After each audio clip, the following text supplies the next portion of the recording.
والله يا بنات لوحة فنية، احنا بنعمل لوحة فنية، احنا مش بنطبخ يعني. اي حد بيحب الطبخ كده بيبقى واقف في المطبخ بيتمزج وهو بيعمل اي حاجة، وخصوصا في الحر ده بتبقى هلكانة وتعبانة وحرانة، بتبقى ايه مزاجك مبسوط وانت واقفة في المطبخ. فدي بقى من الحاجات اللي زي العسل. الاولاد عايزين يتعشوا ومش عارفين نتعشى ايه، وبرضه مكرونة بس المرة دي بقى بطريقة مختلفة. مكرونة بيتزا زي القمر زي ما انت شايفة كده، مختلفة وطعمها حلو جدا. لو انت اولادك عايزين ياكلوا بيتزا وملكيش بقى خلق انك تعجني وتعملي، تعالي بقى اعملي الوصفة دي. بسم الله ما شاء الله زي ما انت شايفة، حاجة كده في منتهى الجمال. انا ويلا، ولو اول مرة تشوفيني اتمنى تشتركي في القناة وتفعلي زر الجرس عشان يوصلك كل الفيديوهات اللي بقدمها. وتعالي بقى نشوف التريكات القمر في وصفة النهاردة عشان تنجح معاكي، وحاجة كده زي العسل. وهقولك برضو على بدائل كتيرة جوه الفيديو، خليكي معايا لاخر الفيديو. مكوناتنا بقى يا بنات بسيطة جدا: كيس مكرونة قلم، وقرن فلفل مع طماطمتين وزيتون، وثلاث شرايح كده من الفراخ البانيه مقطعاهم رفيع جدا زي ما انت شايفة كده. تقدري تستغني اساسا عن البانيه خالص وتعمليها بقى ايه بفلفل وطماطم وزيتون وجبن، بتكون زي العسل.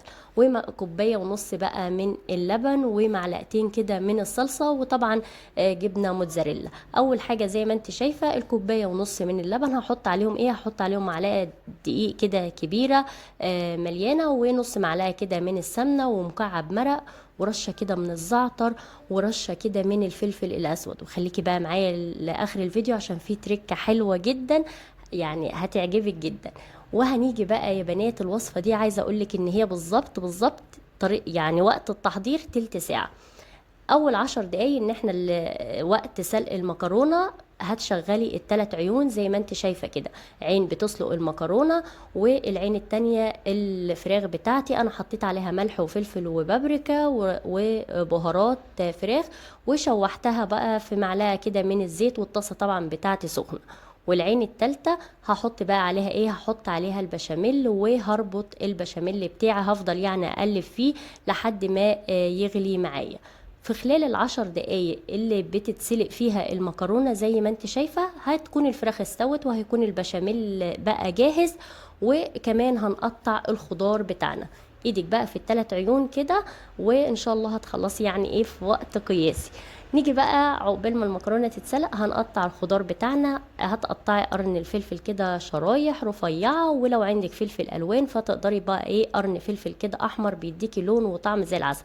وادي الطماطم كمان قطعنا الطماطم. وهنقطع الزيتون، لو عندك كمية زيتون قليلة جدا هتقضي الغرض، اقسمي كده كل زيتونية على 2 وهتأدي الغرض. لو عندك كمية زيتون محترمة خلاص حطي ايه الزيتون زي ما هو.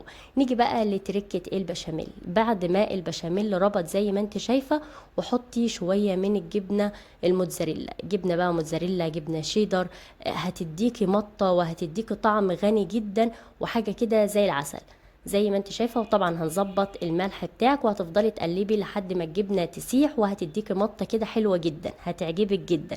احنا ليه بنعمل البشاميل ده يا بنات؟ عشان نحطه على المكرونه، علشان المكرونه تلزق في بعض، ونعمل ديسك كده زي العجينه بتاعه البيتزا بالظبط. المكرونه بتاعتي بعد ما استوت صفيتها وما بردتهاش، استخدمتها وهي سخنه على طول، ونزلت عليها البشاميل بالشكل اللي انت شايفاه ده. وتقلبي كويس جدا هيكون معاكي المنظر القمر اللي انت شايفاه ده، يعني متغلله كده بالبشاميل وحاجه كده زي العسل. شايفين بسم الله ما شاء الله، يعني تحفه. هنجيب بقى الصينيه بتاعتنا المستطيله اكبر مقاس في الصينيه، وهندهنها سمنه كويس جدا، وهنفرد بقى فيها ايه المكرونه بتاعتنا. احنا عايزين طبقه رقيقه من المكرونه زيها زي ايه او مكان العجينه بتاعه البيتزا بالظبط. هتهز الصينية، هتروح ايه بقى المكرونة تتفرد معاكي. شايفين يا بنات وهي كده هتلزق كده ببعض. تقدري طبعا تستغني اساسا عن البشاميل وتستخدمي كمية بقى جبن رومي مع شيدر مع موتزاريلا، وتحطيها على المكرونة وهي سخنة، وتروح بقى ايه الجبن ملزقالك المكرونة في بعض، ساعتها بيكون طعمها زي العسل. فطبعا ايه تركة البشاميل دي حركة كده اقتصادية بتوفر معايا، وبتكون برضو حلوة جدا. نيجي بقى يا بنات للصلصة.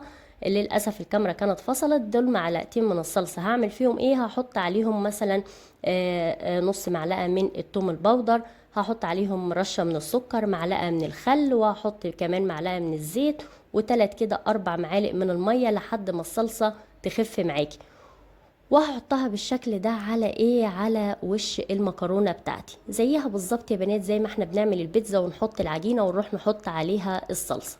تقدري لو عندك اساسا مكرونه بايته بصلصه تقدري تبداي كده من هنا تسخنيها، او من غير حتى ما تسخنيها، وتروحي تحطيها في الصينيه وتزودي بس عليها الصلصه شويه، وتروحي بقى تحطي عليها التوبنج، وتحطي معاها مثلا جبن موتزاريلا، وتدخليها بقى جوه الفرن. زي ما انتوا شايفين يا بنات انا حطيت الفراخ بالشكل ده. هتحطي بقى اي توبنج، تقدري تستغني عن اللحوم، زي ما قلتلك، وتقدري بدل الفراخ يكون سلامي، يكون سوسيس، يكون لانشون، يكون بسطرمة. كل مرة بتديكي طعم مختلف وبتكون حلوة جدا. يعني لوحة فنية، والله لوحة فنية، قمر قمر كده، تحفة حلوة جدا، واولادك هيموتوا فيها وطعمها حلو جدا.